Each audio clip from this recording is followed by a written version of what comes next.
இன்றைக்கு நாட்டில் பணத்தை திருடுவாங்க, நகையை திருடுவாங்க. திமுக ஆட்சியில் கிட்னி திருடுறாங்க.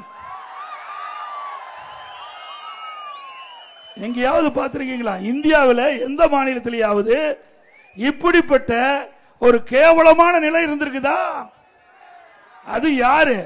திமுக எம்எல்ஏ அவர் நடத்தும் மருத்துவமனையில் இன்றைக்கு வறுமையில் வாடுகின்ற ஏழைகளை தேடி பிடித்து அவருடைய கிட்னி முறைகேடாக எடுத்து பல லட்சத்துக்கு விற்பனை செய்யப்பட்டது என்று புகார் திமுக அரசாங்கத்துக்கு தெரிவிக்கப்பட்டு திமுக அரசாங்கமே திமுக எம்எல்ஏ நடத்துகின்ற மருத்துவமனைக்கு போய் சோதனையிட்டு முறைகேடு நடந்தது உண்மை அப்படின்ற அந்த சோதனையில் கண்டுபிடிக்கப்பட்டு முதற்கட்டமா அந்த உறுப்பு மாற்று அறுவை சிகிச்சையினுடைய அனுமதியை ரத்து பண்ணிருக்காங்க.